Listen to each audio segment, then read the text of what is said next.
más gris de todo el cristianismo, aunque usted no lo crea. ¿Por qué?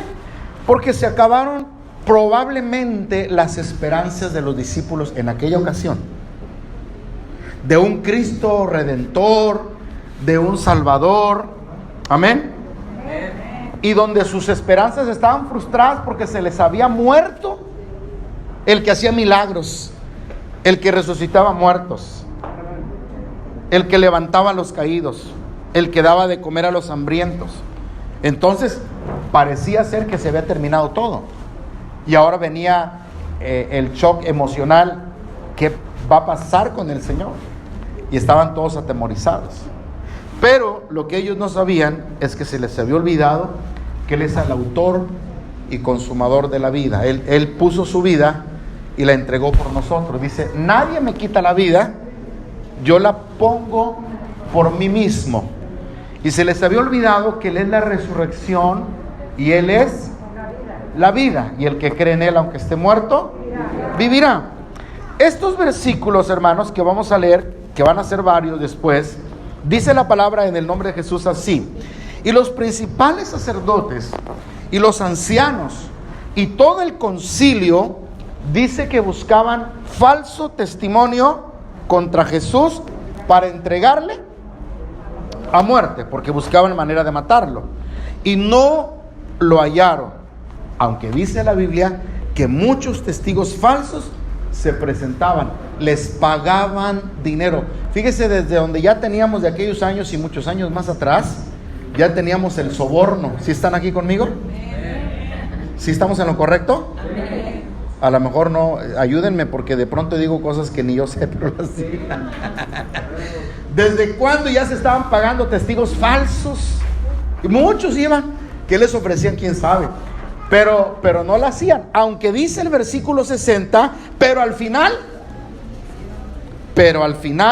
vinieron dos, o sea, de todos los que entraron en la pasarela, 2 testigos falsos fueron a los que más se les pudo de alguna manera tomar como una herramienta o como un arma para crucificar al Maestro, amén. Y nosotros sabemos que la muerte de Cristo fue una muerte planeada, pero no planeada por el hombre, sino por un propósito divino, amén, porque Dios ya lo había profetizado. Pero además, dentro de esta crucifixión hubo una traición que también fue planeada por uno de sus seguidores, por uno de sus discípulos, amén, que ya sabemos que fue Judas Iscariote. Y él ofreció al Maestro y él dijo: ¿qué es lo que me quieren dar? Como diciendo: denme algo. Finalmente le ganó la avaricia, el amor al dinero, ¿verdad? La raíz de todos los males, porque era el tesorero. Y había una traición planeada que tuvo contra el Maestro. Y el Señor pasó en este proceso, estoy dando una introducción, y el Señor pasó por todo este proceso, ¿verdad?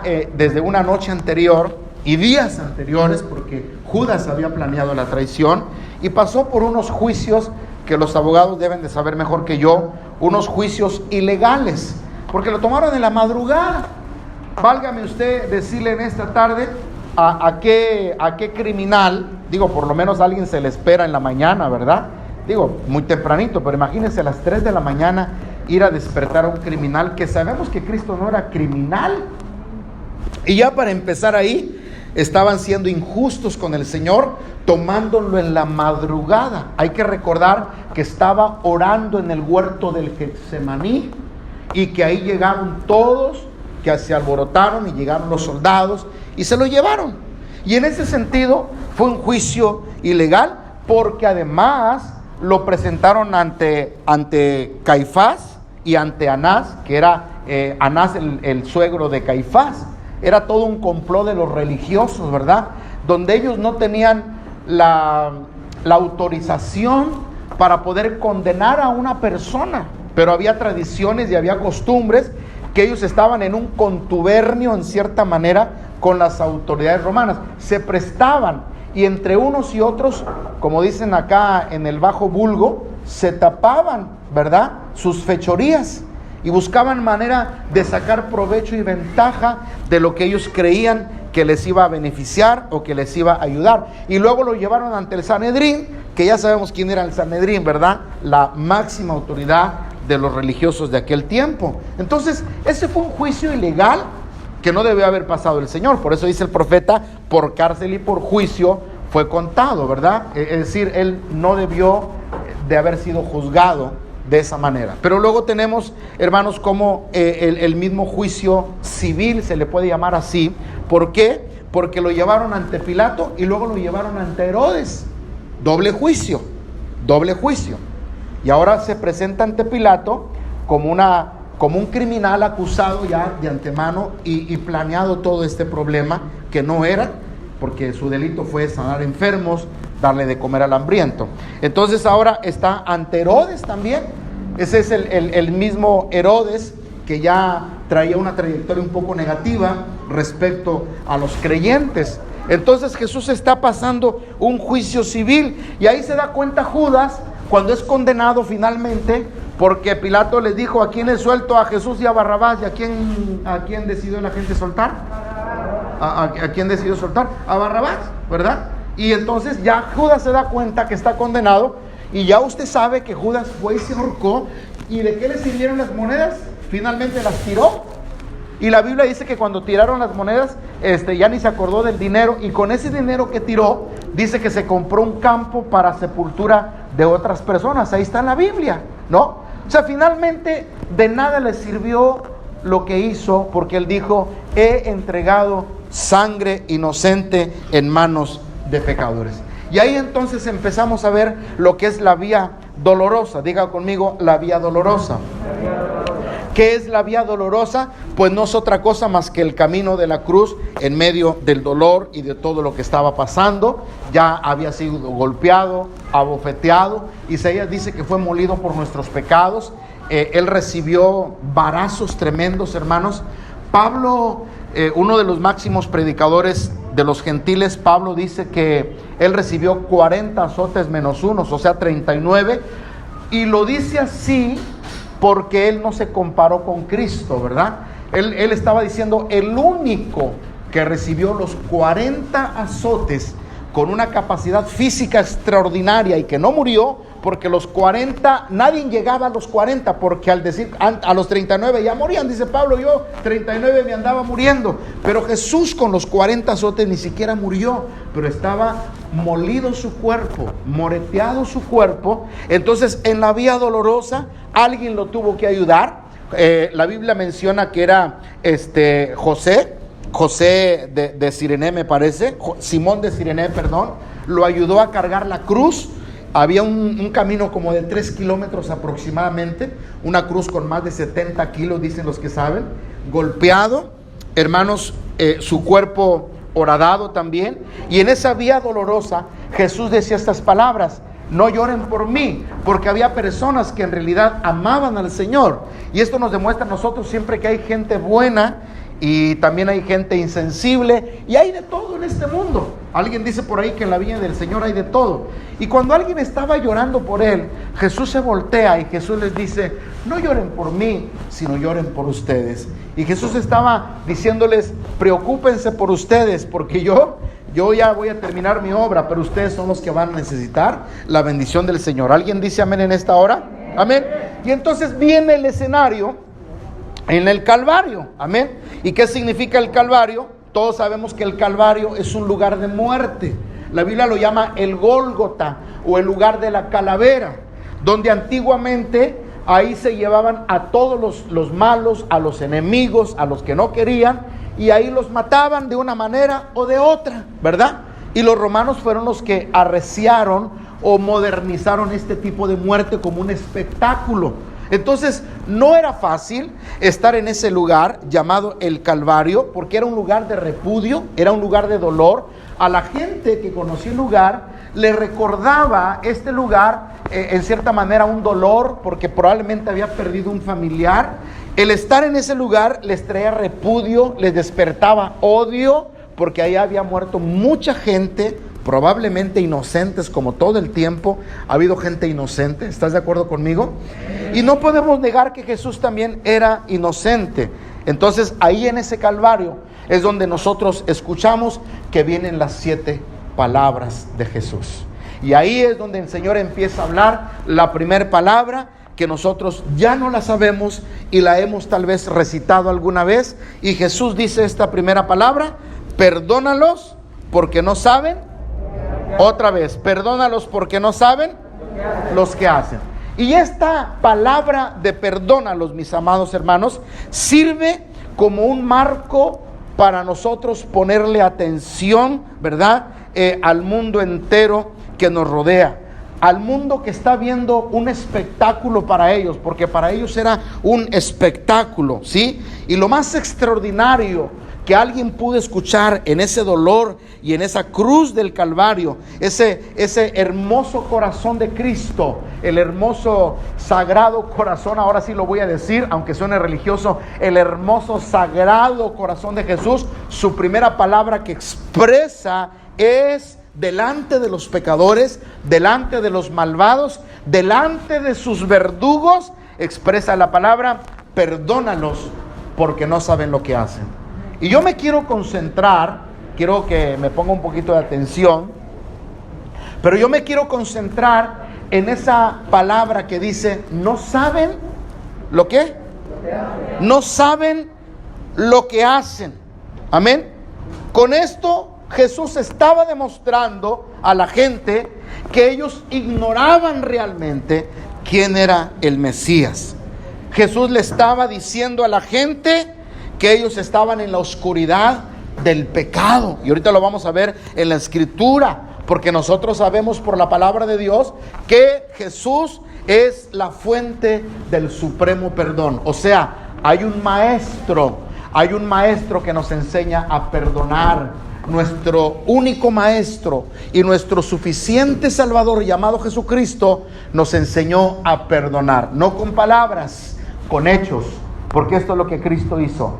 No nos enseñó palabras, nos demostró con su manera de ser el perdón. ¿Alguien dice amén en esta hora? ¿Amén o no amén, hermanos? Entonces, el hombre más conocido de aquel tiempo, llamado Jesucristo, estaba siendo ignorado por los religiosos, los que se suponía, porque estamos hablando de esa frase que dice: no saben lo que hacen.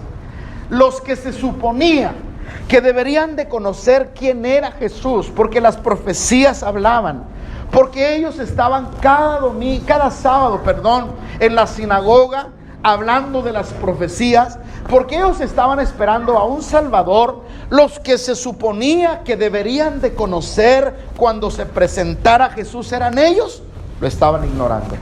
Qué tristeza que otras personas de otro pueblo, de otra cultura, como usted lo sabe, cuando Jesús nació, dijeron los magos o los reyes del oriente, como algunas veces decimos, porque su estrella hemos visto y ha nacido el Salvador y ha nacido el Mesías. Qué triste que personas que no se supone que deberían de conocerlo, lo conocen. Así que los religiosos estaban ignorando al más grande Salvador del mundo. ¿Quién dice amén? No saben lo que hacen. Y esta es una palabra que dice Juan, Juan el escritor, y quisiera que fuéramos rápidamente porque es mucho. Juan 1, versículo 10, Evangelio. Y esta escritura dice: en el mundo estaba, y el mundo fue hecho por él, pero el mundo, otra vez, pero el mundo no le conocía. Dice alguien por ahí que no hay más ciego. Otra vez, no hay más ciego que el que no quiera ver. Entonces, en el mismo capítulo, pero en el verso 26 de ahí mismo, si lo corremos por favor, Jesús le respondió y les dijo: Juan el Bautista, yo les bautizo en agua, pero en medio de ustedes está uno a quien ustedes, Jesús estaba ahí. Jesús dijo una vez: vienen a mí con palos y vienen a mí con espada. ¿Qué no estuve en el templo haciendo milagros? ¿Qué no estuve sanando a los enfermos? qué no estuve dándoles de comer a los que no tenían? O sea, y me vienen a buscar como que si fuera el más grande de los criminales. Por eso Jesús dijo, no saben lo que hacen. No sabían lo que estaban haciendo. Aún, miren, si nosotros vamos a la escritura en San Juan 8:19, por favor. San Juan 8:19. Y mire las palabras poderosas que salen de la boca de Jesús. San Juan 8:19 dice, pero ellos le dijeron, dinos dónde está tu Padre, como reclamándole al Señor. Y respondió Jesús, dice, ni a mí ¿qué? Otra vez dice, ni a mí me conocen, ni a mi Padre, porque si a mí me conocieran, también a mi Padre conocerían.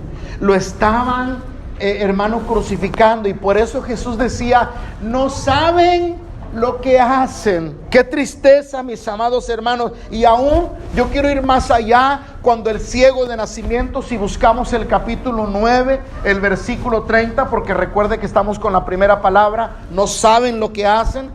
San Juan 9, versículo 30, respondió aquel hombre y les dijo, cuando había sido sanado, pues esto es lo maravilloso. Fíjense lo que dijo el ciego de nacimiento, el ciego que no podía ver, el ciego que la Biblia no nos dice otra cosa más que recibió el milagro. Óigame, algo me sorprende a mí cuando yo veo gente, a veces, con todo el respeto que usted me merece, gente que a veces no tiene preparación. ¿Me están oyendo, iglesia? Lo que a mí me sorprende es gente que a veces no tiene preparación, no fue ni la primaria, y a veces tiene más respeto que los que vamos a la universidad. Personas que saben decir con permiso, buenos días, buenas tardes, me permite. Personas, y usted los mira y no tienen escuela. ¿Y a qué quiero referirme con esto? Que se supone que el conocimiento te debe de dar esa capacidad de poder distinguir las cosas, el deber ser y el no ser, lo que le llaman la ética o lo que usted le quiera llamar.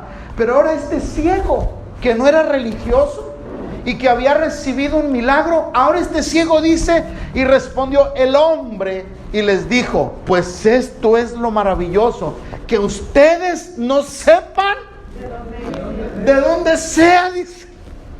Esto es lo más maravilloso, que ustedes no saben de dónde sea, pero a mí Él me abrió los ojos. Pero a mí Él me abrió los ojos, como seguramente a usted le ha abierto los ojos, porque usted antes estaba ciego. Usted adoraba a un Cristo que no era el verdadero Cristo. Usted adoraba al Cristo de madera, al Cristo de yeso, al Cristo de metal, al Cristo negro, al Cristo, yo no sé por qué hay muchos Cristos, pero usted era un ciego espiritualmente, hasta que vino la luz del santo evangelio, hasta que vino el Espíritu Santo y abrió su entendimiento. Amén, hermano. Amén. No saben lo que hacen. Estas fueron palabras del ciego. ¿Por qué? Porque la vida misma aún ¿Por qué? Porque el hombre no sabe, dijo Jesús, no sabe lo que hace. A veces usted, de pronto cuando está juzgando algo, y vamos a ser claros en esto, de pronto cuando usted está juzgando algo dice, no, creo que no sé. No sé si he oído esa frase. No creo que me sepa, yo creo que sí sabe lo que hace.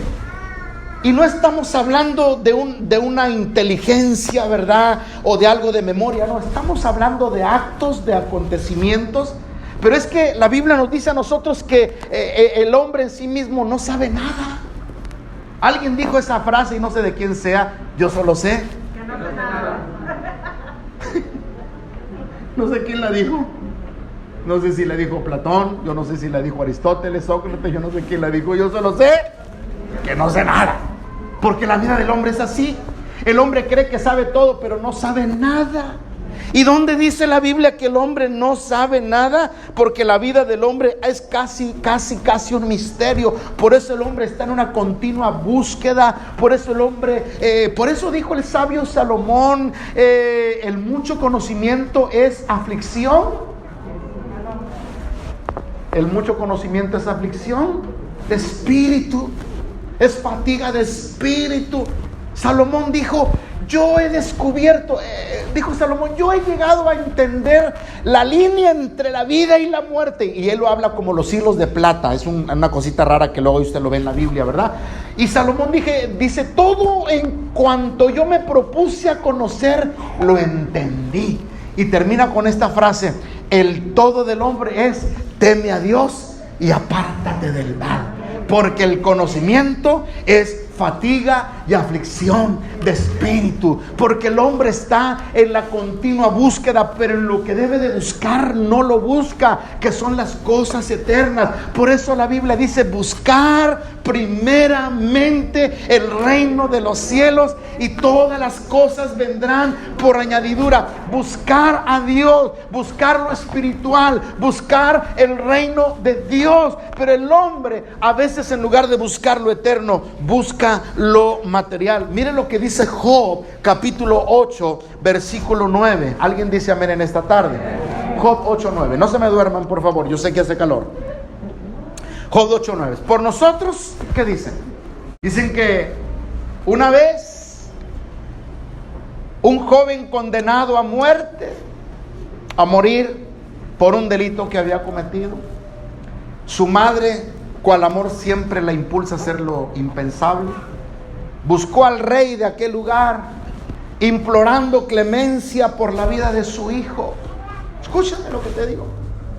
Y llegando a decirle, oh rey, clemencia para mi hijo. Es el único hijo que tengo, sálvalo, rey. Tu palabra es una palabra de autoridad y yo quisiera que salvaras a mi hijo. Después de tanto insistir, el rey dijo, voy a atender a esta mujer porque me ha conmovido las palabras. ¿Cuántos saben que las palabras de una madre son poderosas? Y entonces el rey decidió y dijo, ¿dónde está tu hijo? No, pues en tal parte estaba preso, ya lo iban a matar porque era un criminal. Y el rey fue y le dijo a los que cuidaban la cárcel, pásame a tal celda. Y sí, pasó. Y llegó el rey y le dijo, joven, ¿cómo está? Y aquel joven insolente, grosero, no quiero visitas, no quiero que nadie venga, váyase. Insultando, agresivo, altanero, soberbio. Dijo, joven, ¿me permite hablar con usted? Le estoy diciendo que no quiero saber nada de usted, que se vaya. Y le dijo al que cuidaba la puerta, cierre la puerta. Se salió el rey nunca le dijo que era el rey, y se fue. Y cuando el rey se va, llega el carcelero y le dice al joven, oiga, joven, ¿sabe quién es al que estaba queriendo hablar con usted? Ah, no me diga nada. Era el rey, el que le podía salvar la vida. Y el hombre, ¿cómo? El rey, ¿y qué quería? Pues salvarte, pero no lo dejaste hablar. Y el hombre, háblenle al rey. El rey ya se había ido. Perdió la oportunidad de su salvación. Perdió la oportunidad de salvarse y de no ir a la muerte, que estaba sentenciado y condenado. Así hay mucha gente soberbia, altiva, arrogante. ¿Alguien me está oyendo? Así hay mucha gente que el Señor viene y dice, he aquí, yo estoy a la puerta y llamo. Y vamos a ponerle nombre, Pedro, Juan, buenas tardes, quiero entrar a tu corazón. No tengo tiempo, Señor, no me hables. Y ni siquiera sabe que es el Rey de Reyes, el soberano del universo, que le está hablando, que lo está queriendo salvar, pero por causa de que no sabe quién es, lo rechaza. Por eso aquellos que estaban crucificando a Jesús lo rechazaron, lo condenaron, lo crucificaron. Por eso Jesús dice, Señor, perdónalos, porque están ignorantes, están ciegos, está empañado su entendimiento. ¿Alguien está oyendo lo que estoy hablando? ¿Amén o no amén, hermanos? Miren lo que dice Job 21:14. Pero aquí viene lo tremendo, que no hay peor ciego que el que no quiere ver, pero sobre todo lo peor es la ignorancia deliberada de una persona. Cuando aquella persona, conociendo la bendición que puede tener, la rechaza. Porque hay quienes rechazan la bendición de Dios. Esta es la tragedia de aquellos a los que se les da la oportunidad de servir a Dios. ¿Me están oyendo, iglesia? Estoy preparando un sermón. No sé si haga publicidad. Pero estoy preparando un sermón que se llama El lloro y el crujir de dientes. Te has de imaginar, ¿verdad? Ahí será el lloro y el crujir de dientes. Lo estoy cocinando apenas. Pero escúchame lo que te digo. Lo peor es cuando hay una ignorancia deliberada, abierta y absoluta. ¿Qué quiere decir, Pastor Jaime?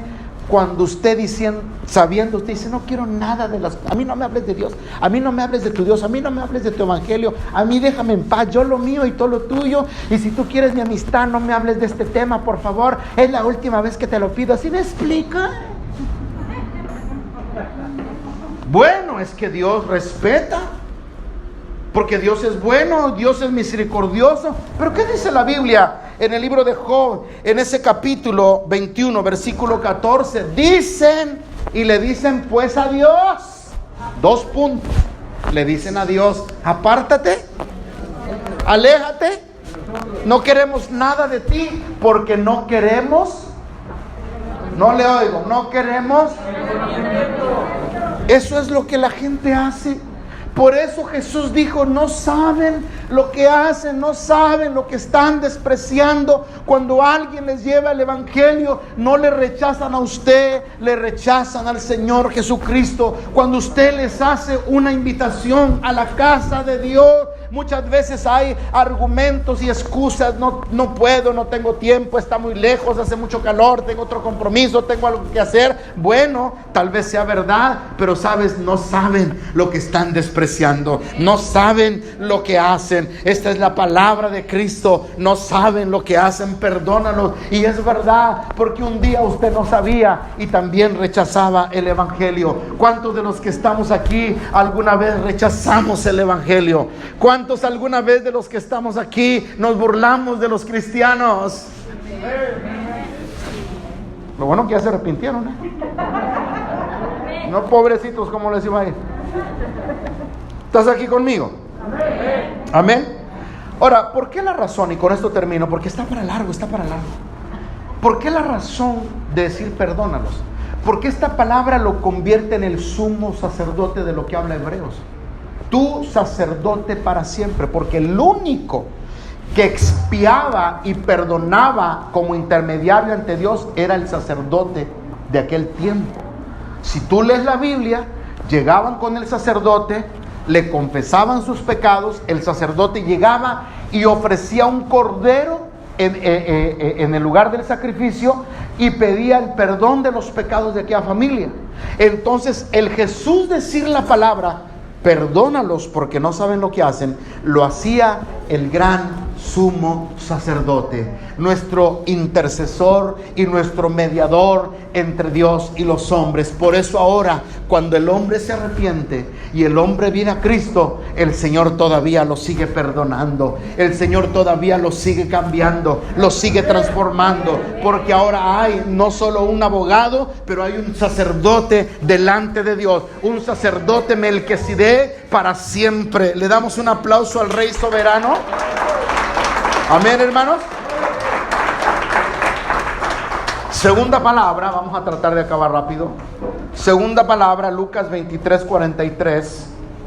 Lucas 23:43, y si quiere lo puede buscar y si no escuche. Pero había 2 malhechores. Había 2 malhechores. Y esto nos habla de las actitudes o de la actitud de las personas hoy en día. Y dice la palabra del Señor, amén, que un hombre le dijo, Señor, acuérdate de mí cuando estés en tu reino. Y Jesús le dijo, de cierto te digo que hoy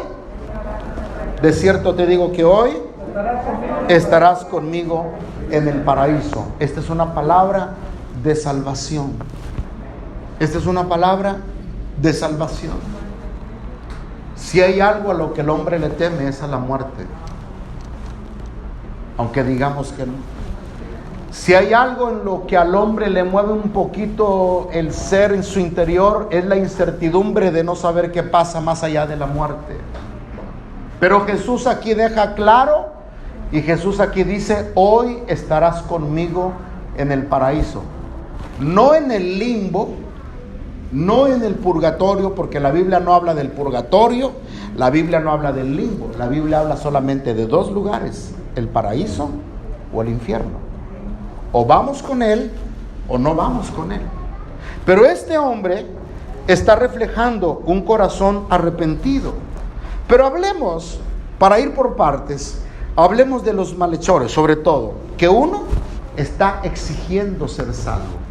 Uno está con un sarcasmo tremendo, diciéndole: si tú eres el Hijo de Dios, sálvate a ti mismo y sálvanos a nosotros para que creamos en ti.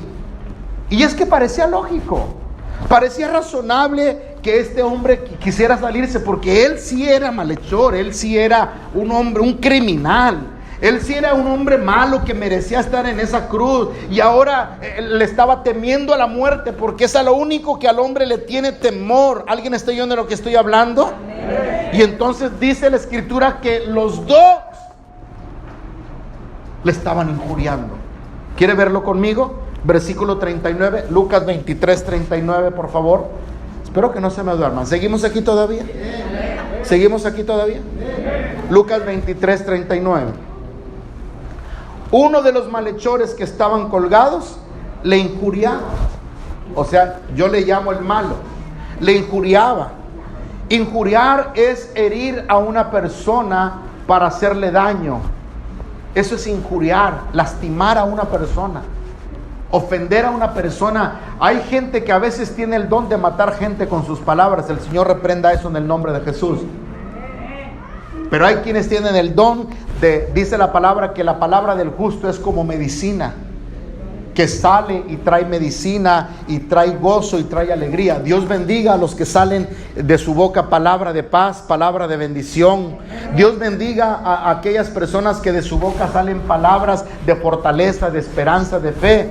Pero que Dios tenga misericordia de aquellos que salen palabras como que si fueran golpes de espada tremendos que traspasan el corazón. Pues este era uno de estos malhechores que le estaba injuriando a nuestro Señor. Y esta era la forma de alguien que estaba ignorando de lo que se tenía que hacer para ser salvo. Porque si supiera él realmente que el morir en la cruz era para su salvación. Nosotros tenemos que recordar las palabras de Jesús cuando reprende al apóstol Pedro, y Pedro le dice: Señor, no vayas a la cruz. Y el Señor Jesús le dice: Pedro, quítate de mí, Satanás, me estás estorbando el camino. Este malhechor no sabía que para ser salvo había que estar en la cruz. Este malhechor no sabía que para ir a la vida eterna había que permanecer en la cruz. Y este malhechor quería que Jesús se bajara de la cruz, mis amados hermanos. Pero Jesús sabía lo que estaba haciendo. ¿Alguien está oyendo lo que estoy hablando? ¿Amén o no amén, hermanos? Pero sabe una cosa, había un dolor y un sufrimiento. Hay muchas personas, y no olvidemos que el malhechor estaba en las mismas condiciones físicas del Señor, maltratado como Jesús, crucificado como Jesús. O sea, estaba recibiendo tal vez menos dolor, pero cualquiera que sea, estaba sufriendo. Y hay personas, mis amados hermanos, que el sufrimiento las vuelve más crueles. En lugar de bajarle 2 rayitas a el corazón así malo y áspero y duro y cruel, no, se vuelven más insensibles. Pierden el piso de la humanidad. Se vuelven crueles, como lo estoy diciendo, porque conozco enfermos que aún en su enfermedad endurecen su corazón por medio del dolor. Hay enfermos que yo he visto que sí doblan la mano. Hay enfermos, ¿sí me estás oyendo? Hay enfermos que cuando están en la cama, si tenían enemigos, finalmente les hablan a sus enemigos: dile a fulanito que venga, que quiero verlo, yo sé que tuve diferencias, saben que se van a morir. Hay personas que el dolor los hace sensibles. Hay personas que el dolor y la tragedia las hace pensar en sus seres queridos, en sus amistades, en lo que los rodea. Pero hay personas que les pasa lo contrario. Hay personas que se vuelven más crueles, más insensibles, más duras de corazón. Y hay personas que aunque estén en cama, no perdonan, hermano. se van a la tumba. ¿Alguien está oyendo lo que estoy hablando? Se van a la tumba con el odio. Digo aquel odio jarocho.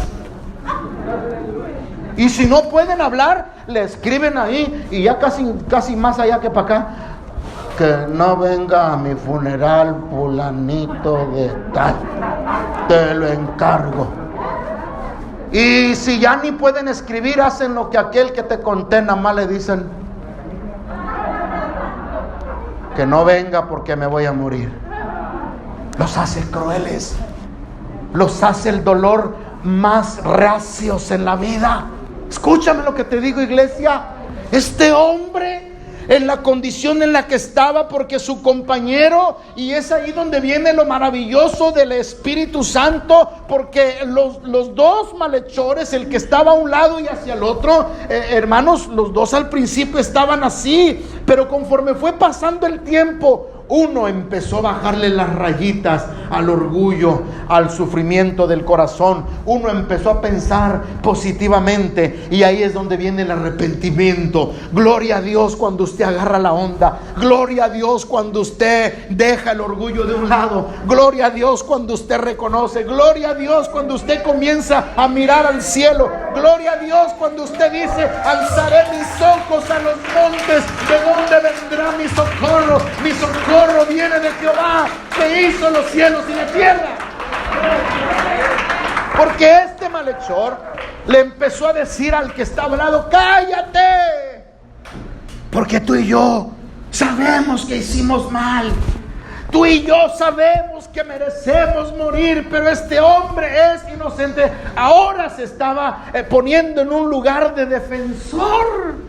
Ahora se estaba poniendo a proteger en cierta manera, aunque no lo podía hacer, pero con sus palabras, en lo que estaba sintiendo, porque no hay que quitar la mente de lo que estaban pasando. El dolor, calor intenso, tremenda insolación que han de haber estado sufriendo. Oiga, no era nada fácil. Pudo sacar unas palabras de reprender al que estaba a su lado, y ahí empezó su arrepentimiento. ¿Alguien está oyendo lo que estoy hablando? Pero gloria a Dios por esas personas que están cerca de la salvación. Gloria a Dios por esas personas que viene la luz del Espíritu Santo para iluminarles, porque no hay más tristeza grande que alguien esté cerca de la salvación y la pierda. No hay tristeza más grande de alguien que tenga al Salvador y lo deje ir. ¿Alguien está aquí conmigo? Por eso, si Jesús toca la puerta de tu corazón en esta tarde, arrepiéntete.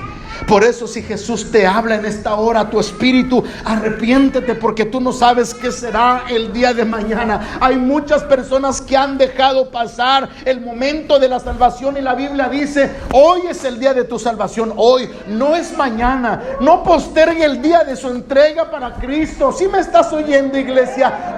Porque hay personas que dicen luego. ¿Y ese luego? ¿Qué? Ese luego no llega. Ese luego se convierte en un funeral. Ese luego se convierte en una tragedia. Ese luego es un lamento después. Si hubiera ido, si lo hubiera escuchado, si me hubiera arrepentido, y él ya no existe, sino el hoy, el presente, porque el futuro está en las manos de Dios. ¿Alguien dice amén en esta hora? Pero este malhechor, para concluir, el que tuvo una actitud diferente, el que reconoció, el que se arrepintió, el que dio una esperanza de que quería cambiar de vida, aunque parecía igual al principio, de reacio y duro y así con un corazón que no quiero nada, fue cambiando, y como digo, fue bajándole 2 rayitas a lo que estaba haciendo. Porque eran los dos. ¿Sí me estás oyendo? Eran los dos, no era uno solo. Este pudo descubrir que Jesús tenía un reino porque alguna vez escuchó.